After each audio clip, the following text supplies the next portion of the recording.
What if the creatures that haunted African folktales weren't made up just to scare children, but were rooted in something real? Africa's landscapes run deep with mystery. Dense rainforest, shadowed swamps, winding rivers, and cavernous deserts. Over hundreds of generations, stories grew up of beasts with glowing eyes, serpents in water, giants of the forest.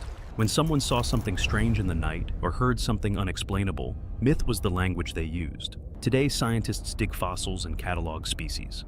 We know much more than people in the past, but even now, the wild parts of Africa remain poorly documented. New species are still discovered. Sightings still raise questions no one can fully answer. In the Ashanti folklore of Ghana, people whisper of a creature that moves between two worlds, the Obayifo. Neither ghost nor vampire in the European sense, it's a living person possessed by dark energy. Someone said to drain life from the living under cover of night. By day, they appear normal, but at night, legends say the Obayifo's spirit can leave its body, taking the form of a glowing orb or fireball that floats silently through villages. Its targets are the weak, especially children, crops, or animals, feeding not on blood, but on life force. Signs of an Obayifo include an obsessive appetite, restless eyes, or a strange glow said to emit from underarms or the rear, possibly inspired by fireflies, bioluminescent fungi, or misidentified disease symptoms. The belief likely has real-world roots. Illnesses like malaria or tuberculosis, common and poorly understood in earlier centuries, cause symptoms like wasting, fever, or hallucination, which may have been attributed to spiritual attacks. Sleep paralysis, with its sensations of heaviness or fear, might also have fed the legend. Culturally, the Obayifo myth served as both warning and control. In tight-knit communities, anyone showing secretive behavior or causing envy might be suspected. This fear helped enforce social norms and strengthen reliance on traditional spiritual leaders who were believed to offer protection.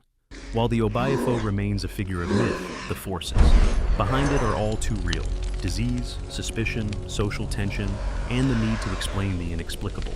It's a reminder that monsters don't always come from fantasy. They often rise from human fear itself.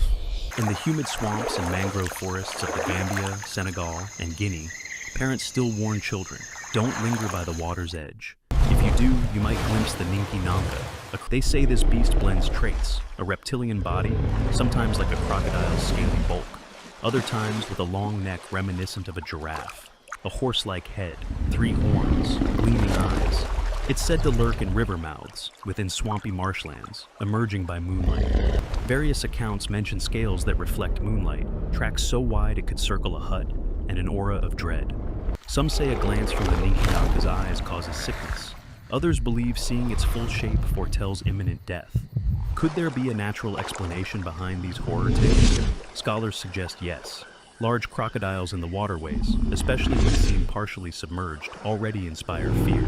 In 2006, a team from the Center for Fortean Zoology made an expedition into the Gambia to collect first-hand testimony from locals. Some claim to have seen the Ninki Nanka in the water or at dawn. Others said it was long gone, but the stories persist. What role does this myth play? It keeps people wary of waterways, especially in rainy seasons. Serves as caution against wandering near dangerous swamps. Eloko are said to dwell in hollow trees, wearing leaves for clothing. Their bodies hairless except for grass growing in place of hair. Their eyes piercing, their claws sharp, their mouths open wide enough, according to some tales, to swallow a human being whole. They carry small bells which lure travelers toward danger. Once the bell rings, it's almost said that escape is no longer possible. These spirits are believed to feed on more than flesh. Some stories claim they prey on human souls, devouring the spirit slowly, beginning with the liver, the seat of life in many local beliefs. For many Eloko myths, the moral is plain: respect the forest, stay out of its depths alone, and never stray after dark. What might have inspired the myth of Eloko? While no science confirms they exist, there are observable roots. Forests are full of unseen sounds, shadows, and danger. Venomous insects, predators, and diseases. A small wound becomes infection. Strange lights might be glow from bioluminescent fungi or insects. Shadows between hollow trunks play tricks on the mind. All these feed fear. A bell ringing in the distance, whether a stray animal or a tool used by woodcutters, may become the Eloko's call in the imagination. The Eloko myth also carries social weight. It stabilizes behavior, instills caution. Do not wander alone. Do not disrespect ancestors. Do not take from the forest carelessly. The stories protect culture and environment by embedding respect for nature and fear of what might happen otherwise. So, while no living person has proven the Eloko beyond myth, their stories are tethered to real dangers, real forests, and real human fears, making them far more than just tales told around a fire. From ghostly forest spirits to once living beasts misremembered in myth, each legend we explored holds a thread of truth. These weren't just stories, they were ways to explain the unexplainable, to warn, remember, and revere the world around us. And in many cases, they reflected real creatures, real dangers, or real beliefs shaped by the land. Africa's mythical beings weren't born from fantasy alone. They were forged in history, nature, and fear. Which legend left the strongest mark on you? Let us know below. And if you crave more truths hidden in myth, like, subscribe, and follow the trail, we're just getting started.